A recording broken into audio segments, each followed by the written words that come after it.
Trump border czar. Don't test us. Thanks, Governor. Look, you guys know me. For the last 4 years, I wake up every morning pissed off about what this administration did to the most secure border in my lifetime. Let me be clear. I've worked for 6 presidents, starting with Ronald Reagan. Every president I worked for took steps to secure the border because they understood you can't have strong national security if you don't have border security. We need to know who's coming in, what's coming in, where it's coming in, why it's coming, all those questions, right? No one did better than President Trump. President Trump's one badass president to secure this border at a level we've never seen before. Illegal immigration was down to a 45-year low. Illegal immigration was down between 83 and 90%. Unprecedented success. Joe Biden's the first president in the history of this nation who came into office and unsecured the border on purpose. This isn't mismanagement. This isn't incompetence. This is by design. So the first morning I woke up with a smile on my face was the day after the election when President Trump won. Because he's going to come back, he's going to finish the job he started. First of all, he sends his well wishes here and happy Thanksgiving to President Trump. Also, we got a This is a Thanksgiving speech about how he's going to deport everybody? Oh, man. Oh, man. Oh, shit. Happy Thanksgiving. It's going to be the last one you're going to have in America. Coming in. Secretary Christine, the governor. Oh, man. I've met with her numerous times. She's the right person at the right time for the right job. She gets it. She has a lot of great ideas of her own. So I'm looking forward to Chrissy getting through the confirmation process and coming to work with us. I think she's doing a fabulous job. Today is the first day I've been at Shelby Park. I'm here. Governor Abbott has done an amazing job. Illegal immigration in Texas is down 86%. 86%. Think about that. That's a lot. This is a model we can take across the country. We're going to help Governor Abbott finish the job he started, but this is a model we can take across the country. They did advertise it as the biggest deportation operation in history. Yeah, that's because that's what a lot of people... The thing is that in 2016 when Trump won, it was like not popular to say that. Now, I feel like it is. And people are like, yeah, but they're going to deport everybody. And then a lot of the people that voted for Trump are saying like, yeah, that's the... Yeah. Unprecedented success in Texas. It's a shame the taxpayers of Texas have to spend billions of dollars to do the job that this administration failed to do, didn't want to do. And because of that, what everybody in this room today, you got to understand, you're a national hero and you're saving this nation. Let me explain why. It's just not about illegal immigration anymore. When this administration calls the crisis the biggest they cause, it overwhelms the Border Patrol. And because the Border Patrol is so overwhelmed taking care of this humanitarian crisis, many of them are pulled off the line. And what happens then?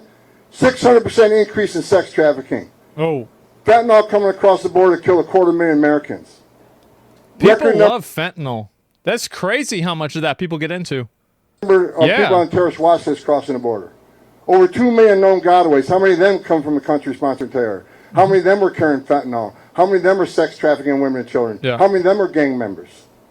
So it's more than just illegal immigration. I don't care what your opinion is on illegal immigration. When you cause a crisis this big, all these terrible things happen. Cartels are making more money today than ever did. They're making a record amount of money smuggling aliens, record amount of money trafficking in women and children, and a record amount It's crazy. They said they're going to use the military on the cartels. Like, I don't know if anybody's ever tried to do that before. Like, yeah, I don't know what's going to happen. It's so bad. Yeah, that's nuts.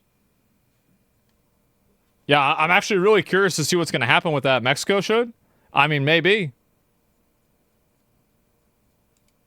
money. El Salvador? Yeah, I watched a video on El Salvador. Apparently the guy there, he just, basically what he did, he just took everybody that was committing crime and he put them in a jail. And now there's not really hardly any crime. Because all the people that were committing crime are in the jail now. And so, like, everybody that wasn't in the jail wasn't committing crime. So it pretty much just got rid of it. I mean, there's still a little bit, right? I mean, but then you could put them in jail too. Anyone with tattoos? Yeah, no, he really cast a wide net. So, I'm happy that we finally got a president. President Trump's going to come in January. Like the governor says, We're not waiting until January. We're already talking. We're already planning. We're going to put a plan in place and secure this nation at the highest level it's ever seen. We're going to finish Trump's work. I want to say thank you to each and every one of you. What people don't understand is that what you've done in Texas, for every ounce of fentanyl your trooper sees, are less overdose deaths. For every person you arrest for trespassing and put them through a fingerprinting process, that's one less got away. At least we know who these people are. What you've done is not only protect the state of Texas and the citizens of Texas, you are protecting this nation. It's a shame we have other governors and other mayors who are right out of the gate. I said they're going to push back on President Trump and what we're trying to do, especially for interior enforcement. Let me be clear. There is going to be a mass deportation.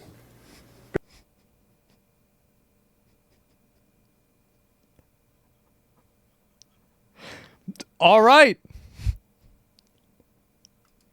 Because we just finished a mass illegal immigration crisis on the border. Oh, boy. Where anybody can look at 9 out of 10 people claim asylum at the border will end up with an order removal. So you can't ask for the right to claim asylum, the right to see a judge, the right to due process, and we give you that due process, and at the end of that due process, a federal judge orders you removed, we have to remove them. Because if we don't, shut down the immigration court. Those orders don't mean anything anymore. Take you guys off the border because there's no consequences.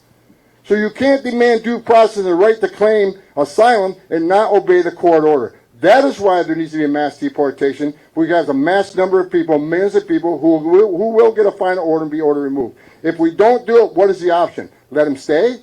Because if you let them stay, you'll never fix the border. You're going to send a message to the rest of the world. Enter the country legally, which is a crime. Man. Ignore court order, you never have to go home. We're telling the whole world it's okay to enter this country legally, you never got to go home.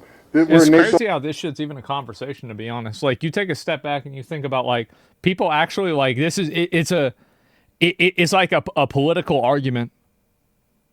Isn't it crazy? Wow. Laws. And we're going to enforce the laws. The men and women of the ICE, they're going to have a tough job ahead of them. And I'm sending a message for people that said they're going to get in our way. They're going to stop us from doing what we're doing on an interior enforcement operation. I've said it 100 times in the last week. Don't cross that line. It is a felony to knowingly harbor and conceal an illegal alien from immigration authorities. Don't test us. I'm going to laugh my fucking ass off when these people, because this is what I think is going to happen. I think that some people, like at the beginning, are probably going to try to, step up and try to stop them from doing it. And I think that they're just going to straight up put them in jail. That's probably what's going to happen. Like, these mayors, just put them in jail. That's going to be it. And I bet, like, after this happens twice, because, the first time it usually they're like, oh, it's not going to be a big of a deal. After it happens twice, everybody else is going to stop doing it. Good, they should? Well, no, you're right. I agree. Yeah, 100%. Arrest anyone who obstructs. Why do people oppose kicking out illegal immigrants? Probably number one reason why they oppose it is because they don't have to deal with it. These are people that live in countries, and not countries, states that are like way up north, and like they don't have to deal with any form of illegal immigration at all. Yeah, and it's a luxury belief. Exactly. When was the last time a state mayor got arrested? I don't know. Probably pretty soon. The nation. What about Gavin Newsom? Are they going to arrest him if he obstructs them? Yeah, of course. Yeah, it's the president. Why not? I mean, if he's not cooperating with the federal government, then yeah, of course arrest him. Duh. I mean, you have to, like, you got to follow the law.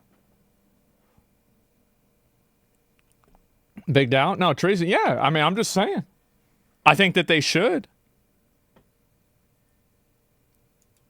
It's a safe country. We've had enough crime in this country, illegal alien crime. It's time to end it and stop it. President Trump's committed to it. He's committed to securing this border. He's committed to having this mass deportation operation and concentrating on public safety threats and national security threats. For any mayor or governor who's going to push back on removing public safety threats from your community, that is your number one responsibility. You ought to be teaming up with us.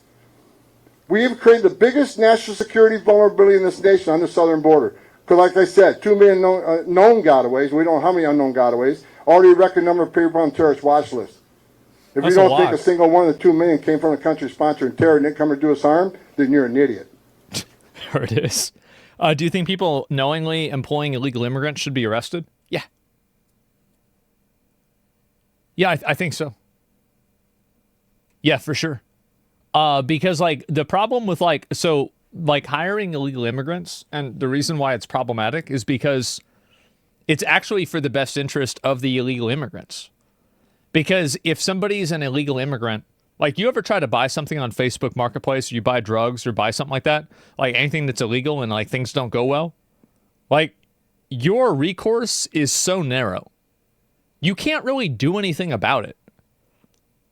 Right? Like you can't do anything. And so the problem is that if you are an illegal, you can get taken advantage of and there's nothing that you can do about it. So arresting those people is actually in the best interest of the people that are illegal. You see what I'm saying? Because they get abused, they get taken advantage of, everything like that. They don't have the rights that they're supposed to have as workers. People with luxury beliefs don't know this. A lot of people don't. I worked construction, 90% are illegal immigrants getting paid under minimum wage. Well, that sounds like the person who did that should probably go to jail. That's what I think. I feel like it's really simple. Yeah, if you're doing it, it's not a new question. Tell it to the agricultural industry? I would. I think everybody would. Trump will not arrest a mayor. Too much problems come from that? No. I think that, like the government is a really big place. And if you replace the person that's at the top, everything else is still going to move just fine. Like they have elections all the time and they replace mayors all the time. Yeah, I mean, let's be real. That's not, it doesn't matter. Everybody all be on the same page. Republican, Democrat, Independent. This is a huge national security vulnerability, and everybody all be concerned with it. So thank you for your service. Thank you for all the work you're doing. I am impressed what I've seen today. Governor, hats off to you. The outgoing Mr. McGraw, the famous Mr. McGraw, who he's been a mentor of mine. This guy's done more for DPS than anybody that's ever worked for DPS, in my opinion. He took you guys to the 21st century. Texas DPS is probably the finest law enforcement agency in this nation. So thank you for the DPS. Thank you for Mr. McGraw. Thank you for the governor. Game on. Time to get this done. Game on. Man. They actually brought in Judge Dredd. Oh my fucking God. I really wonder, like, to what extent are they going to do this shit on? I'm super curious about it. Because, like, if they're going to do it the way that it seems like he's talking about doing it, it's going to be insane. Yeah, like, it's going to be, wow, who the fuck is that? This is the guy that they're putting in charge to get rid of all the illegal immigrants. I work in a factory that hired illegal immigrants and upper management knew all about it. Well, just line them up and get them in trouble. That's it. Yeah, have them get arrested. I mean, you can't break the law. Hire people like that and have it be okay. That's it. And I agree most having mistakes, but I can't help but get cynical about how Trump handled immigration in his first presidency. I think that your criticism that Trump likes to talk a lot, but he didn't do a lot of the things he said he was going to do, I think that's very fair for you to criticize him on that. And I think that everybody should approach it with that perspective. Everybody should approach it with a degree of, cynicism or skepticism. I think that's very, very fair. Sure, hoping it's different this time? Yeah, definitely. But we'll see what happens. There's plenty he didn't do? Yeah, well, we'll see if it happens again. They aren't going to do this shit until they make camps to put him in. Otherwise, they're just going to get more new illegals. Oh, yeah, no, they'll probably... I don't know, like, what the strategy for it is, but I do think this kind of shit is going to keep... it's going to keep going. And I think also what's going to end up happening is that the big difference, I think, now is that culturally, having these types of viewpoints is not as bad. So because people can have the viewpoint of, like, yes, just deport everybody, I think that it's easier for them to push for it politically and to push for it structurally. Because like now people can actually just define what they want rather than having to talk around it, which is what I think happened.